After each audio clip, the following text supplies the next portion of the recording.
as the charges against the witches piled up, more and more obvious accusations came to light. Visiting the graves of dead children, unwanted visits to widows. When you put someone under the microscope, no matter who they are, they can be the most righteous or the worst, you're going to find something. And the people who find it have that power to forgive or to destroy. In this case, they chose destruction.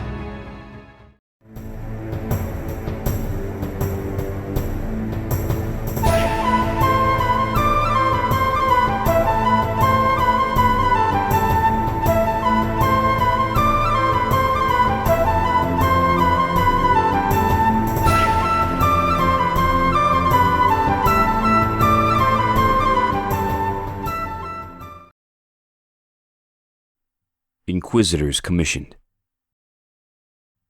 An Anglican bishop, William Laud II, son of Massachusetts Bay Colony Archbishop William Laud, now occupied the position of deputy governor. He convinced the commission to appoint inquisitors zealous to do the Lord's work.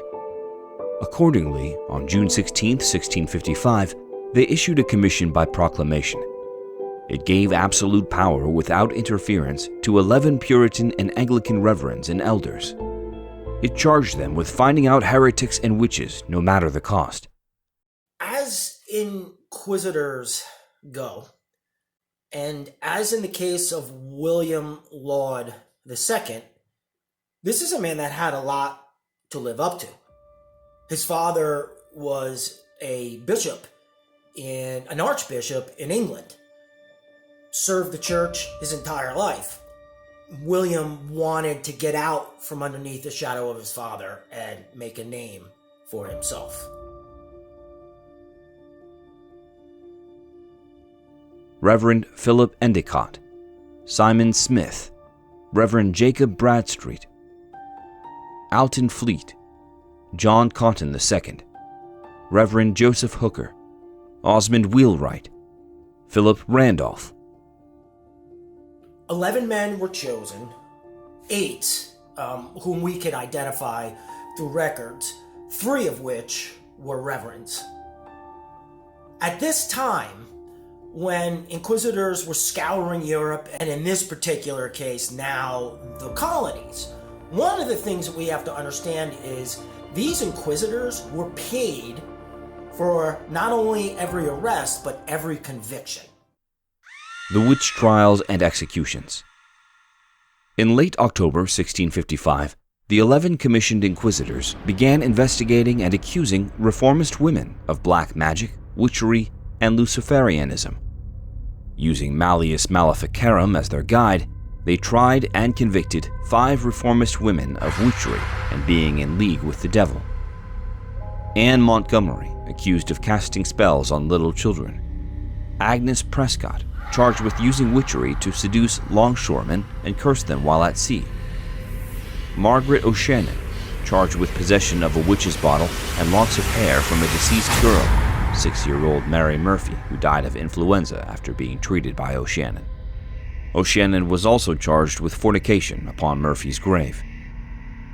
Fiona Sinclair, charged with bestiality, tribadism, and sexual debauchery, also charged with unwanted visitation to town widows.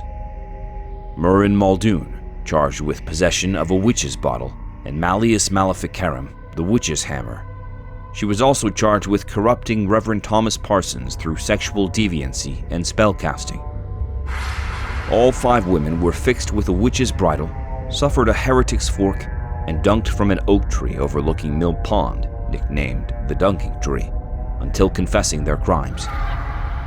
Finally, Montgomery, Prescott, O'Shannon, and Sinclair were publicly hanged from the Dunking Tree. So when we talk about the 5 women that were eventually arrested and executed under this commission of 1655, understand that their arrests were not without provocation.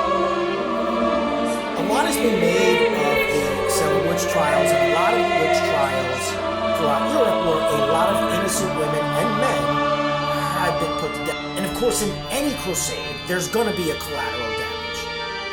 Innocent people are going to die. Innocent people are going to go to jail.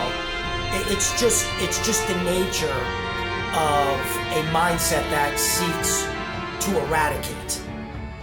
They would rather err on the side of violence and justice in what they saw, as opposed to allowing a witch to go free.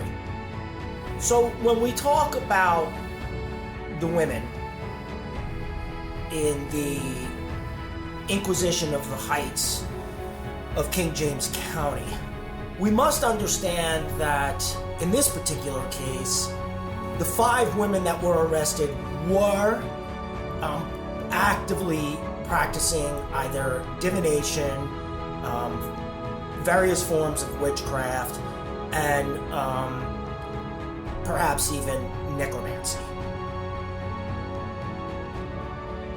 So when the Inquisitors set out and they started finding witches' bottles, and they would find other paraphernalia that was used in spell casting and in their ceremonies, it was damning evidence. One of the things about certain types of witchcraft and certain types of rituals becomes the sexual.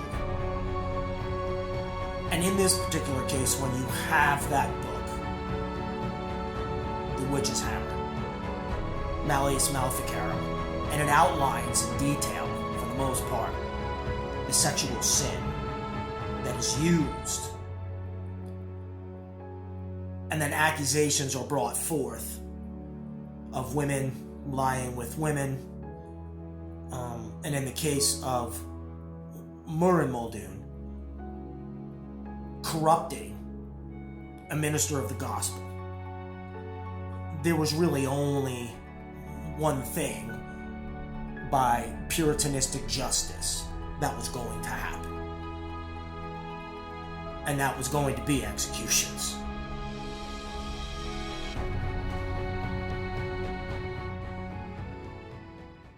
Next on A History, Heights of King James County.